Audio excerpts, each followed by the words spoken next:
Today I'm going to show you how to make a still life drawing that uses different values to create shading to make your objects look more three-dimensional. Today you will choose an object to draw out of a basket of different objects. You will have a regular pencil for drawing, you will have an ebony pencil for shading, and you will also have a little paper towel that you may or may not use. This is to scrunch up and use as a blending tool. Okay, to start with, I am going to start with this cup that I've chosen. My viewpoint is going to look different for me than it is for you. And if two people are drawing the same thing at your table, each of you are going to have a different viewpoint unless you're sitting right next to each other.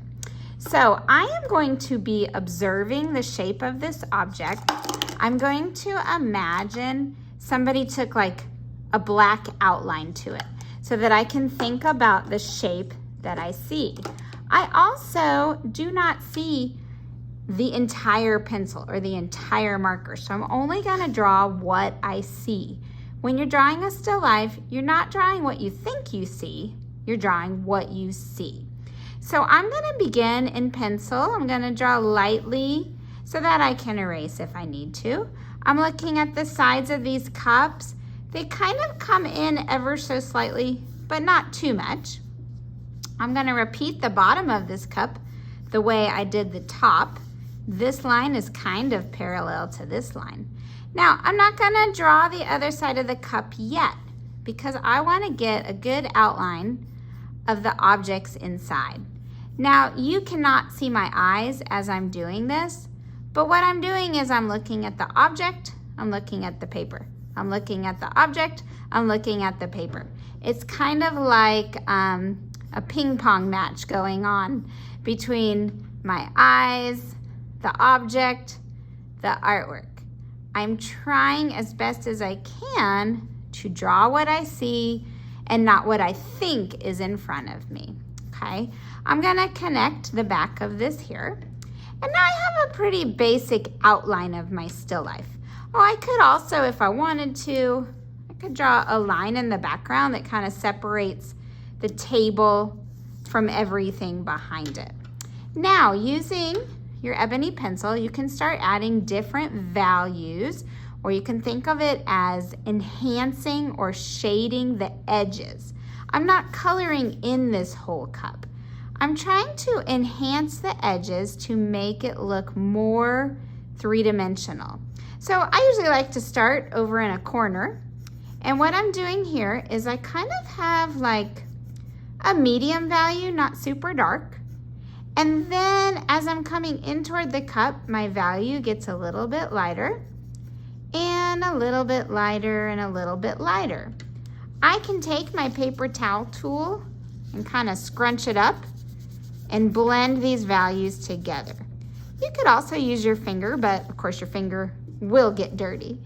Then I'm gonna kind of use a medium value to go around the edge again.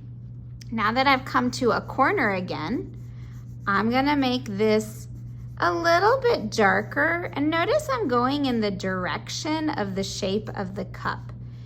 A little darker value on the outside, and as I come in, it gets a little bit lighter and lighter. Then I kind of blend it together.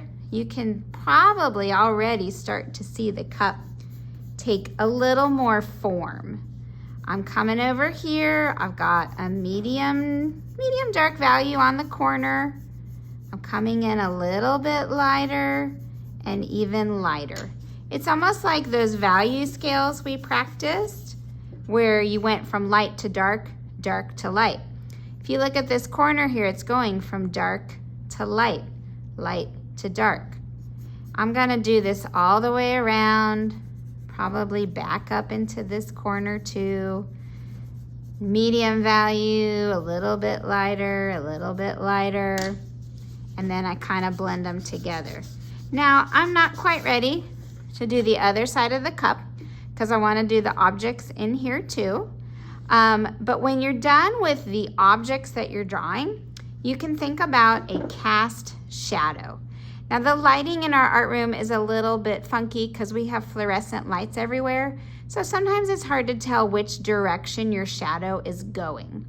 But if you want to imagine a light is shining in one corner, you can make your shadow come the opposite corner. So if my light is here, my shadow will go this way.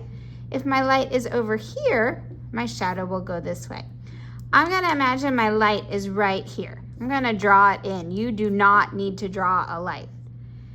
My darkest value for this shadow is gonna be under the cup because there's no light shining under the cup. I'm gonna kind of sketch out the shape of my shadow.